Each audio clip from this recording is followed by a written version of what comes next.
कभी सोचा है क्यों हर साल लाखों लोग बिना थके, बिना खाए, बिना सोए सिर्फ सूरज को जल चढ़ाने के लिए घाटों पर उतर आते हैं?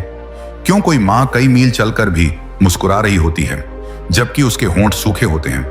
क्यों कोई पिता घंटों जल में खड़ा रहकर भी टूटता नहीं? क्यों छठ पूजा में जल में उतरते वक्त लोगों की आंखों में आंसू और दिल में उम्मीद साथ साथ तैरते हैं? क्या यह सिर्फ एक पर्व है या फिर यह इंसान और प्रकृति के बीच की सबसे पवित्र बातचीत है?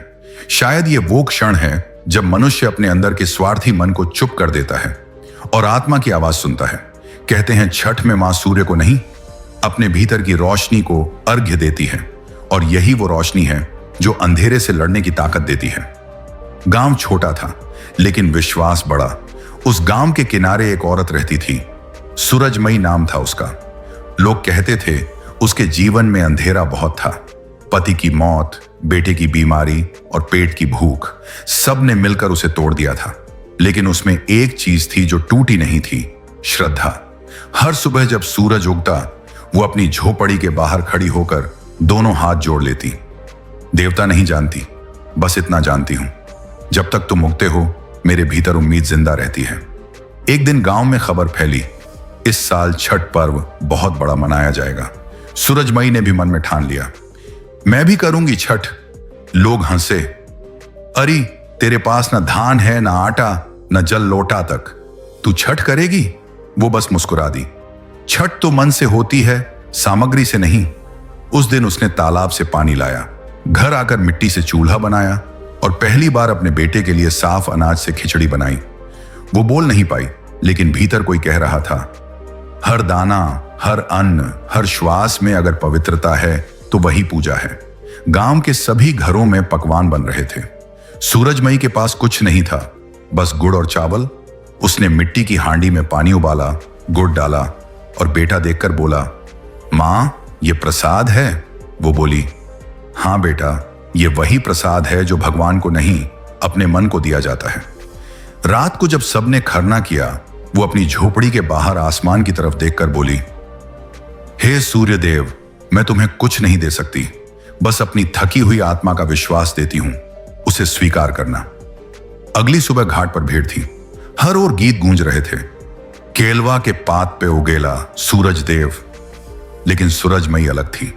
वो भी जल में उतरी, मगर उसके पास कोई टोकरी नहीं थी, कोई फल नहीं था, उसके हाथ खाली थे, पर दिल में ऐसी सच्चाई थी कि खुद नदी शांत हो गई। वो जल में खड़ी होकर बोली, सूर्य देव, अगर आप सच में सुनते हैं तो आज मेरे बेटे को जीवन दो। लोगों ने कहा, ये क्या मांग रही है, ये तो अपनी मर्यादा तोड़ रही है। लेकिन तभी कुछ ऐसा हुआ जो पूरे गांव ने कभी नहीं देखा था। सूरज की किरणें जल पर पड़ी और उसी पल उसका बेटा, जो कई दिनों से बुखार में जल रहा था, अचानक उठ बैठा। लोग दौड़े, बोले, देखो सूरजमयी का बेटा जीवित है। वो मुस्कुराई, आंखें बंद की और कहा, सूर्य तो हर किसी पर उगता है, लेकिन उसका प्रकाश उसी को मिलता है जो खुद को अंधेरे से ऊपर उठाता है।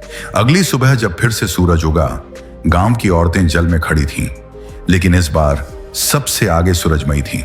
उसके चेहरे पर थकान नहीं, शांति थी। उसने धीरे से कहा, यह सूर्य मेरे जीवन का नहीं, मेरे आत्मा का आरंभ है।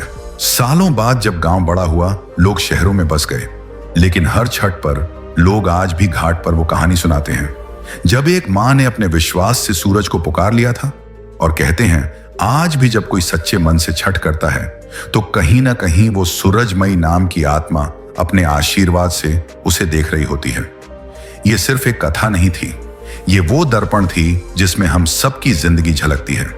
हम सबके जीवन में कोई ना कोई छठ चल रहा होता है। कभी वो परीक्षा होती है, कभी संघर्ष, कभी रिश्ते, कभी अकेलापन। और उस व्रत का अर्थ यही है, बिना शिकायत, बिना डरे अपनी आत्मा से लड़ो। भगवान बुद्ध ने कहा था, जीवन का प्रकाश बाहर से नहीं, भीतर से जलता है। छठ भी वही कहती है, सूरज को जल चढ़ाने से पहले अपने भीतर की मलिनता धो लो, क्योंकि अगर भीतर शांति नहीं तो बाहर का सूर्य भी अंधेरा ही लगेगा। कभी किसी ने पूछा, छठ में लोग इतना कष्ट क्यों उठाते हैं? बुद्ध ने कहा होता, कष्ट तभी पवित्र बनता है जब वो आत्मा को निर्मल कर दे। तो जो मां जल में खड़ी है वो सिर्फ पूजा नहीं कर रही, वो अपने अहंकार, लालच और दुख को डुबो रही है। कभी भी अगर तुम्हें लगे कि जीवन में कुछ सही नहीं चल रहा, तो उस मां को याद करना जो बिना साधन के छठ करती है। जब तुम्हारे भीतर की श्रद्धा जग जाती है तो दुनिया का कोई तूफान तुम्हें हिला नहीं सकता, क्योंकि असली छठ घाट पर नहीं, हमारे भीतर होता है, जहां हम अपने अंधेरे मन को डुबोकर प्रकाश की ओर देखते हैं और कहते हैं, मैं हार नहीं मानूंगा।